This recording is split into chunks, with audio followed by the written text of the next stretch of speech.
जरा सी आहट होती है। हॉरर स्टोरी में आप लोगों का स्वागत है। इस चैनल पर आपको सुनने को मिलती है डरावनी और सच्ची भूतिया कहानियाँ। अगर आपको ऐसी ही वीडियो देखना पसंद है तो हमारी इस चैनल को सब्सक्राइब करना। आप लोगों टू चैनल को सब्सक्राइब ही नहीं करते, प्लीज मुझे बहुत मोटिवेट मिलेगी सबसे डरावनी कहानी बनाने में। तो शुरू करते हैं आज की कहानी। आज की कहानी एक चलावे की है। दुर्गेश अंधेरी रात में अकेले पैदल अपने घर की तरफ चले जा रहा था।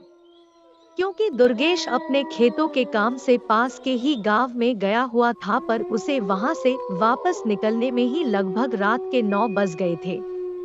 और इसी वजह से दुर्गेश ने सोचा कि खेतों के बीच से जो रास्ता जाता था उससे जाना ही सही समझा, क्योंकि खेतों से जो रास्ता होकर जाता था उससे दुर्गेश के घर जाने में समय बहुत कम लगता था। इसलिए दुर्गेश वहां से ही जा रहा था और वो अभी लगभग थोड़ा ही आगे गया होगा, तभी उसे किसी बच्चे के रोने की आवाज आया। फिर शायद दुर्गेश भी समझ चुका था कि कोई इस बच्चे को यहाँ छोड़कर चला गया। इसलिए दुर्गेश गुस्से में ही बोलने लगता है, पता नहीं कैसे कैसे लोग हैं, बच्चा तो पैदा कर लेते हैं, उसे पाल नहीं पाते। अब बताओ इसमें इस छोटे से बच्चे की क्या गलती है? पर मैं इस बच्चे को यहाँ ऐसे मरने नहीं दे सकता, मैं अपने घर लेकर जाऊंगा इसे। इतना बोलकर दुर्गेश ने उस बच्चे को अपनी गोद में उठाकर अपने घर की तरफ जाने लगता है।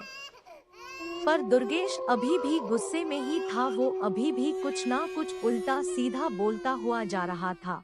पर तभी उसे ऐसा लगने लगा जैसे उस बच्चे का वजन बढ़ रहा हो।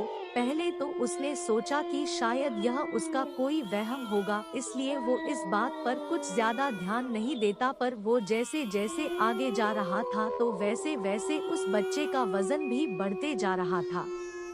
और उस बच्चे का वजन इतना हो गया था कि अब उससे वो 4 या 5 महीने का बच्चा भी नहीं उठ रहा था।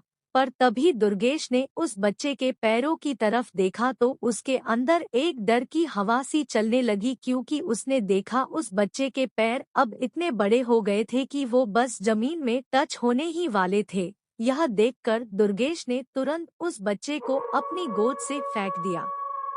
और उसके फेंकने के बाद वो बच्चा हंसने लगा और हंसते हंसते अपनी डरावनी आवाज में बोला, अरे भाई थोड़ा देर रुक जाते फिर मैं बताता। दुर्गेश ने जैसे ही यह सुना वो तुरंत अपने घर की तरफ भागने लगा और वो सीधा अपने घर में आकर ही रुका। घर में आकर दुर्गेश ने किसी को कुछ नहीं बताया और खाना पीना खाकर अपने कमरे में सोने चला गया। और अभी यह सब भूलकर दुर्गेश की आंख ही लगी होगी, तभी उसे अपने कमरे के दरवाजे के पास से किसी के रोने की आवाज सुनाई देने लगी। आवाज सुनकर दुर्गेश फिर से काफी डर चुका था, इसलिए दुर्गेश ने अपने दोनों कानों को अपने हाथों से बंद कर लिया। पर उसका भी उसे कोई फायदा नहीं हुआ, क्योंकि उसके कान बंद करने के बाद वो रोने की आवाज और बढ़ गई। और अब आवाज इतनी तेज हो गई थी कि अब वो उस आवाज के कारण सोना तो दूर की बात, वो सही से वहां बैठ भी नहीं पा रहा था। और इसी के चलते दुर्गेश हिम्मत करते हुए अपने बिस्तर से उठा और दरवाजे की तरफ गया। और जैसे ही उसने अपने कमरे का दरवाजा खोला तो उसे बाहर कोई नहीं दिखा, और साथ ही जैसे ही उसने दरवाजा खोला वैसे ही वो जो रोने की आवाज उसे परेशान कर रही थी वो आवाज भी बंद हो गई।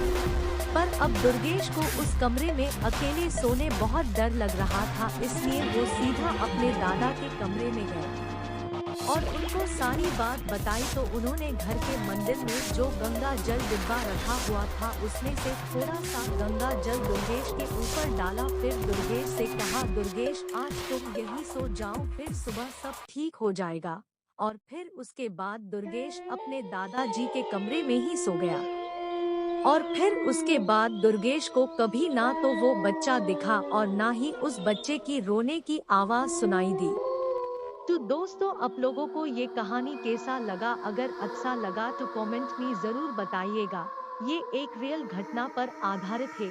अगर आप लोगों को भी कहीं भूत देखा अगर आपके साथ भी ऐसे कोई भी घटना हुई तो मेरा ईमेल ID jyaborf5@gmail.com पे अपनी कहानी पोस्ट कर दीजिएगा। मैं आप सभी लोगों की कहानी अपनी वीडियो में प्रस्तुत करूंगी। फिर मिलेंगे नई डरावनी कहानी के साथ।